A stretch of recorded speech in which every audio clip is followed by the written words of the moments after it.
Good afternoon, everybody, and welcome to another edition of the RotoBaller Radio Fantasy Baseball Series. I'm your host, Anthony Aniano. Happy to be with you here as we continue previewing the fantasy baseball season for 2022, with today taking a look at ADP values and sleepers at the shortstop position. Guys, don't forget, head over to RotoBaller.com right now. Check out everything we have there. The main page, premium package, the expert chats, you name it, RotoBaller.com has you covered. Whether it's football, basketball, baseball, MMA, esports, NASCAR, PGA, sports betting, you name it, RotoBaller has it for you, season-long and DFS formats. Guys, sign up now for the Major League Baseball Premium Pass. Save an additional 10% using the promotional code ACES. Get our draft guide, our premium Slack chat, lineup optimizer. Download the RotoBaller app, brand new in the App Store. Make sure you take advantage of that as well. And like I said, promo code ACES saves you a little bit of money at checkout.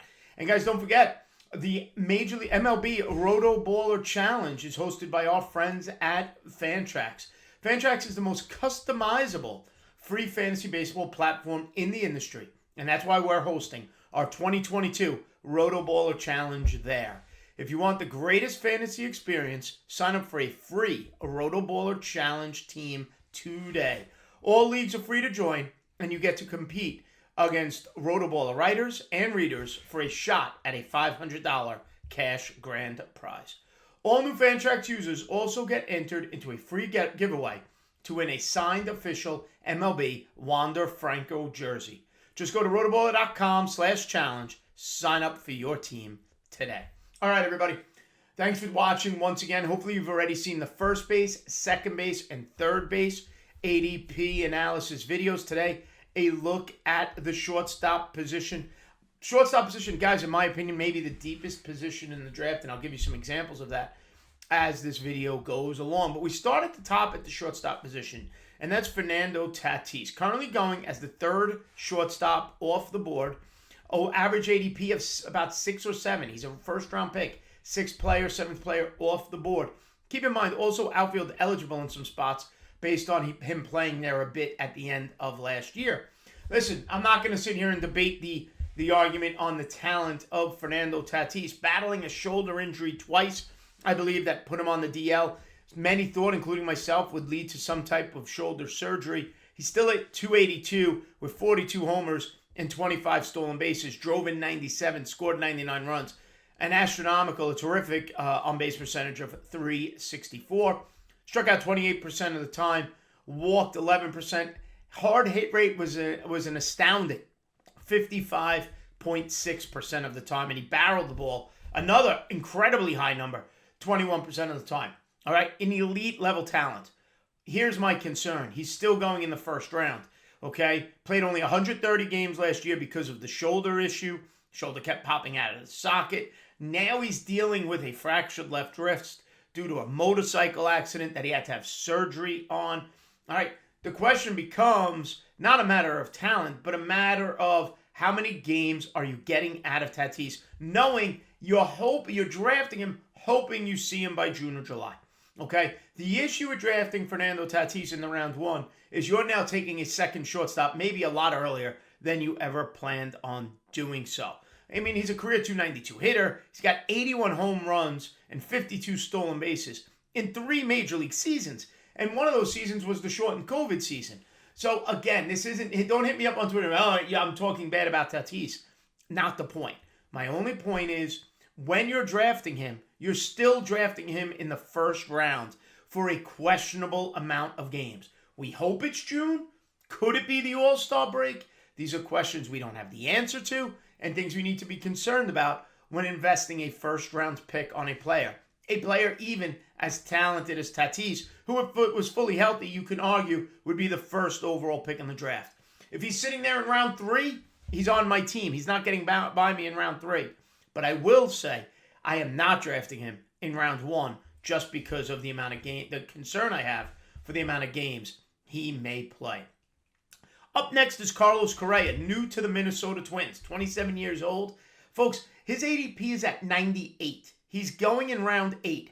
Carlos Correa is going as shortstop number 15 in the NFBC at the moment of this recording. We're talking 12 shortstops after Fernando Tatis.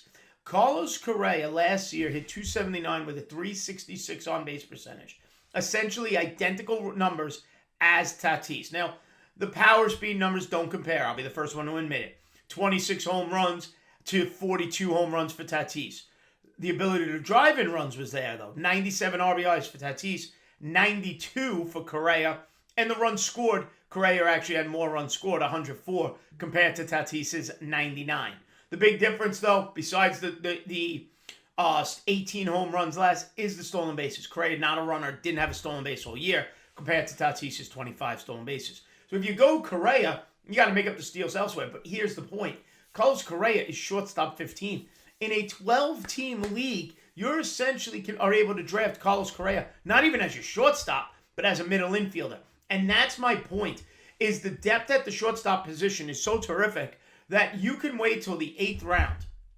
You can wait till pick 98 and get Carlos Correa as the 15th shortstop on the board based on ADP, and you could plug and play him as your regular shortstop. Doesn't strike out 18% of the time last year. Draws a good amount of walks, almost 12%. Hard hit rate is very good, 42.5%, just not Tatis-esque. And barrels the ball about a little over 9% of the time. Hit lifetime average of .277, stayed healthy last season. Now, here's the part that I also wanted to mention with ADP. Carlos Correa is going as shortstop 15. With that resume that he has, that .277 lifetime average, the 100 runs scored, the 90 RBIs, the .366 on base percentage, all of those numbers. Going one pick at the shortstop position, not one overall, but one shortstop before him is Bobby Witt Jr. Yes, Bobby Witt Jr., who has not had a major league at bat. Now, again, I'm not disparaging Bobby Witt's talent. He's going to be an all-star. If he's not an all-star, a whole lot of people were wrong about Bobby Witt Jr. However, Bobby Witt is going as shortstop 14. Okay, one shortstop before Correa. Now, last season, between double and triple A, 33 homers, 29 stolen bases. He could very easily be Fernando Tatis. And he is slated to be on the Royals' Major League roster from opening day on. The plan is for him to be the shortstop. Doesn't strike out. He only struck out about 23% of the time last year between two stops in the minors. Hit to about .290. And again, the power speed combo was there. But he's still a rookie. And that's the risk. It's a risk-reward pick. You're on the clock needing a shortstop. Shortstop 14 is Bobby Witt. Shortstop 15 is Carlos Correa. What are you doing? All right, are you taking the consistent play of a Carlos Correa, who granted at times has missed time in the past due to injury, or are you taking the ability of getting Tatis-like power speed combo out of Bobby Witt, even though we haven't seen him play at the big league level yet? Again, going to the fact that the shortstop position has a ton of depth. Up, my next shortstop, Dansby Swanson of the Atlanta Braves. 28 years old. Feels like he's been around forever. ADP of 122. That's round 10. Dansby Swanson is going as shortstop number 17, coming off the best season of his career. Now, he hit .248. He's a career .249 hitter. On-base percentage a little lower than some of the other players here, .311. But 27 home runs, more than Correa. 88 RBIs. I'll take that out of my shortstop any day.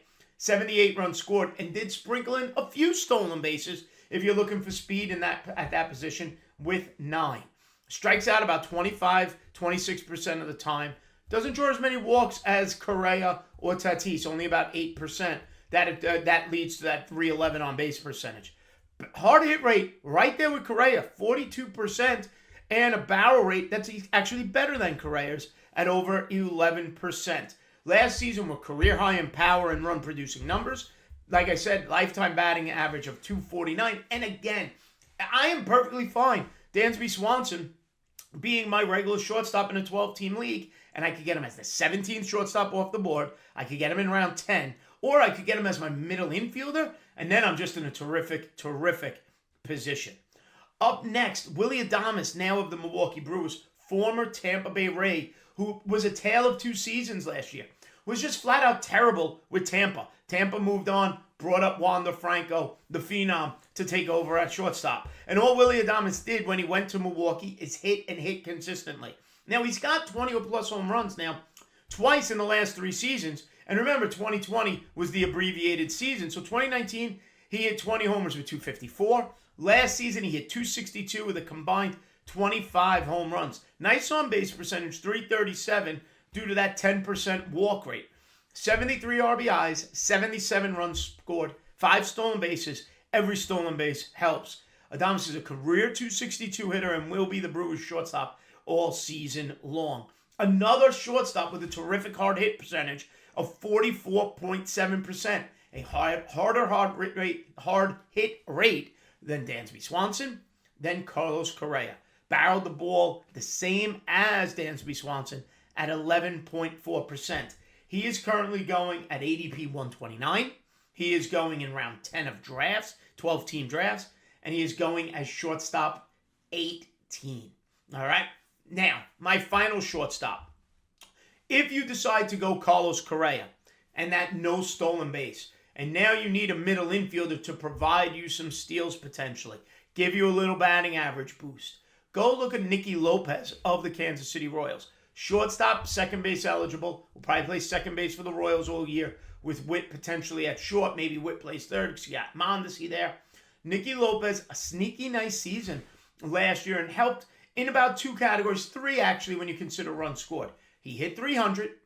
He had an on-base percentage of 365, okay, with that 13% K rate and that 8.7% walk rate. No power, only 2 home runs. Not going to drive in runs, only 43, batting at the top of that Royal lineup, but sprinkled in 22 stolen bases last year. And that's what you're getting. You're getting batting average and steals potentially out of Nicky Lopez.